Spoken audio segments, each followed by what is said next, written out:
Thank you for joining Natural Grappler video blog. Today's date, October 13th, 2016. We're going to hop right into business tonight. We got Dan Henderson retiring at UFC 204. Dan Henderson, one of my favorite fighters of all time. I just like the way he goes at the action, you know. He's got a strong left hand, strong right hand. He's proven it time and time again.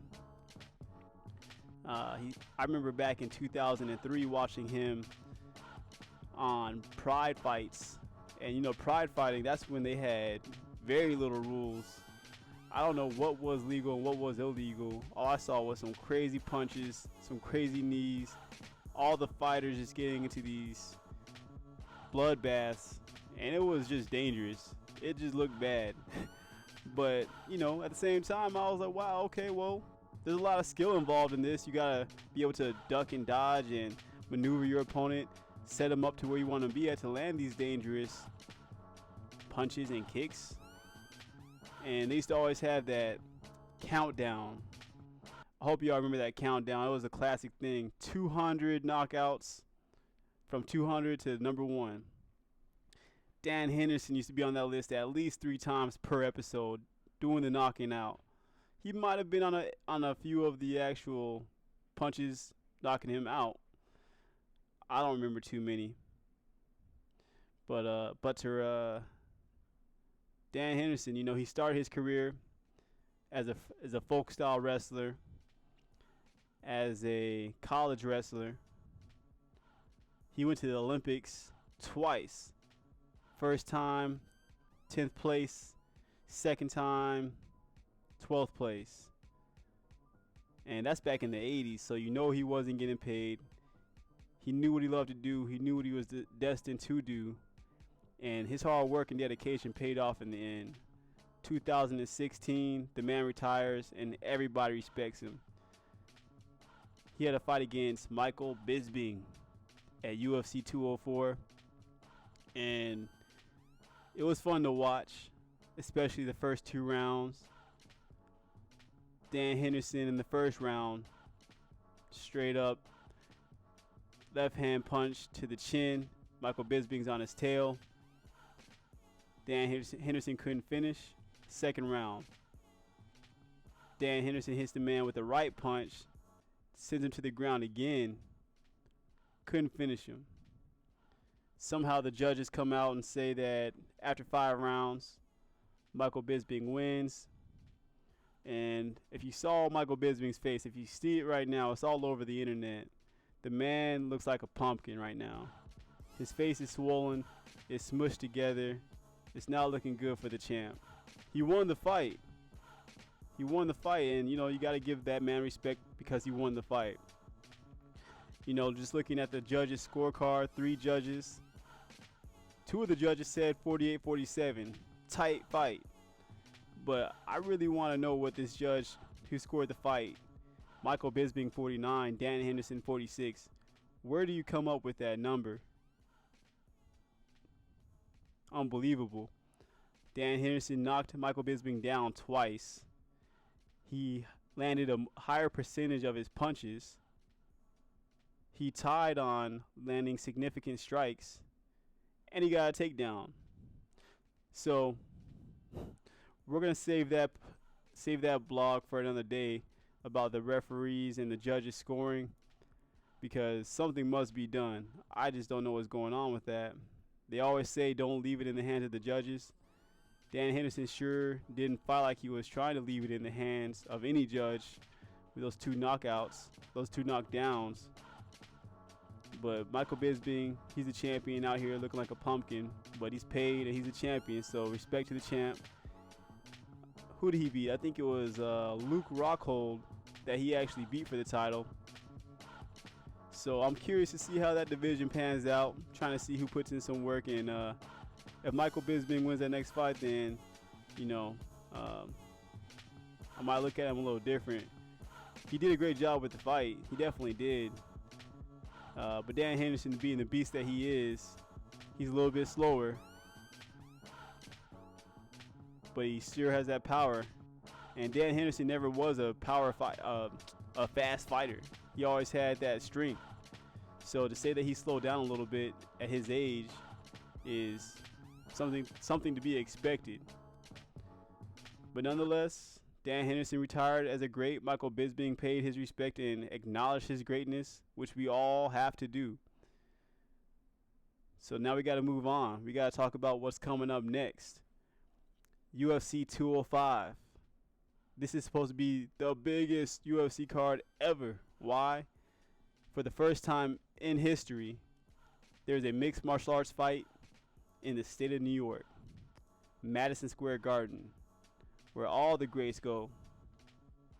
And the main event, Conor McGregor versus some bum named Eddie Alvarez. Some bum.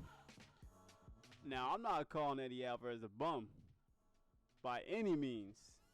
Eddie Alvarez, the lightweight champion. Conor McGregor, the featherweight champion. So I'm not going to waste any more time. I'm going to let y'all know right now. Eddie Alvarez wins this fight. Eddie Alvarez wins this fight 3 times out of 5. Conor McGregor has a record of 20 wins and 3 losses. Eddie Alvarez has a record of 28 wins and 4 losses.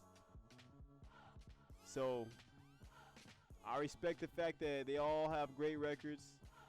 But when I look at the numbers, when I break it down, this fight is all in Eddie's favor. So let's talk about it. Number 1, Conor McGregor has been a workhorse for the Ultimate Fighting Championship. He's been fighting non-stop since 2015. He TKO'd Chad Mendez. He TKO'd Jose Aldo. He got submitted by Nate Diaz on March 5th. He beat Nate Diaz in a 5-round fight on August 20th. He's fighting Eddie Alvarez on November 12th. This man has been putting in work for these fights right here. His schedule is crazy. I know he's not getting the training like he wishes he would. But to his credit, I seen him on Instagram, and we're about to talk about it. But that's point number 1. He's been overworked. He's fighting constantly. I don't think his head's in it. I think he's winning off. I think he has some other things going on. And that's one reason why Eddie Alvarez has the advantage over him. Reason number 2. Conor McGregor has a record of 20 wins, 3 total losses in his career. That's amazing. Those 3 losses for Conor McGregor came by submission. All 3 of those. So when you talk about Eddie Alvarez and his 28 wins, you got to talk about the fact that he did 7 wins by submission, 15 wins by knockout, and 6 wins by decision. What this card tells me, he's a headhunter. He's going to knock you out. He can go the distance for a 3-round fight or a 5-round fight. And if he needs to, he's going to submit you. That's what's in favor for Eddie Alvarez. He can wrestle, he can knock you out, he can submit you, and he can go the distance. Conor McGregor, can we say the same thing that Conor McGregor can go the distance? We saw him fight Nate Diaz in the 5-round fight. Are you impressed? Can you honestly, as a fan, say you are impressed by Conor McGregor's endurance in a 5-round fight, in a 25-minute round championship fight? He pulled a Dominique Cruz move where he walked away from Nate Diaz, called him over and said, "Hey man, let's fight over here." Respect. Do what you got to do. He got the W. But at the end of the day, Eddie Alvarez is a tested fighter. He's been doing this since 2003. So let's talk about Eddie Alvarez in the position that Nate Diaz was in. Conor McGregor up against the cage. Nate Diaz, he needs to work on his wrestling. Nate Diaz has Conor McGregor up against the cage, and in my mind, all I saw was a box and a dude pushing the box against the wall. It ain't gonna go nowhere.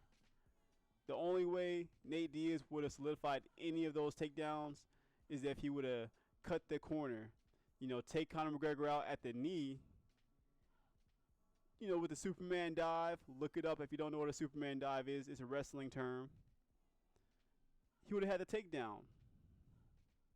He had Conor against the cage. He was driving Conor into the cage, lifting up at the thigh. That was a mistake. If he wanted to take Conor McGregor straight down, he needed to lower his level, and not only lower his level, lower his hands to be at the knees and pick Conor McGregor up and put him on the ground. Or, which I would have preferred to see him do, would have been get his hands lower on the thigh, on the back of the leg, and cut the corner. That's just my perception. So, when you look at Eddie Alvarez, he's a better wrestler. He has some jiu-jitsu. And let's talk about July 11th, 2015, when Conor McGregor fought Chad Mendes. Do you know that Chad Mendes took Conor McGregor down at least 3 times in a 7-minute span? Chad Mendes is a wrestler. When he took Conor McGregor down, Chad Mendes didn't have too much offense. Conor McGregor had some decent defense off bottom. If that fight is any indication on what Conor McGregor plans to do to Eddie Alvarez, Eddie Alvarez has the advantage. He's going to take you down.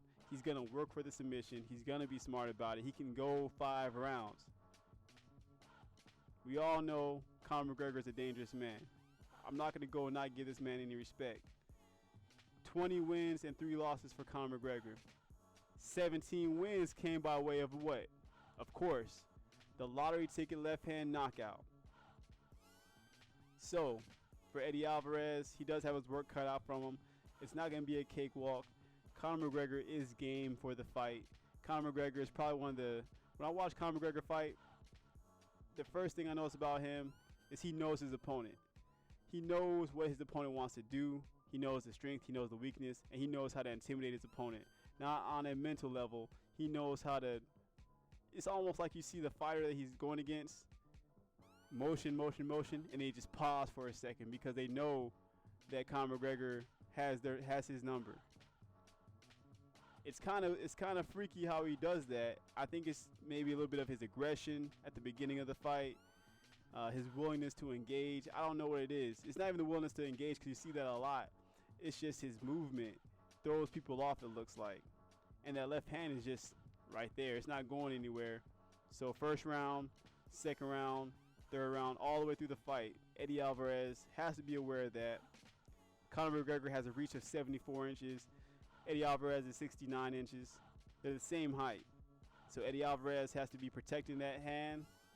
And he also has to make sure that when he goes in for the punches, that he's ready to accept the hit. There's no avoiding a hit. So, just to recap right here, Eddie Alvarez is a time-tested warrior. He has the wrestling ability to take Conor McGregor down, work for the submission, and add submission number 8 to the list. He's a workhorse. He can add decision win number 7 to the list because he can outclass Conor McGregor. If it goes the distance, I guarantee you the takedowns are going to add up for Eddie Alvarez. Conor McGregor, he has no great offense off the bottom. He just doesn't. If he does, then my whole world would be blown. I'll be cheering for the man if he does. I'm not rooting against Conor McGregor, but if you ask me who is going to win the fight, Eddie Alvarez wins this fight. So I want to know what you think. Thumbs it up, thumbs it down. Give me your feedback on what you think is going on. naturalgrappler.com, NATURL grappler.com. Signing out.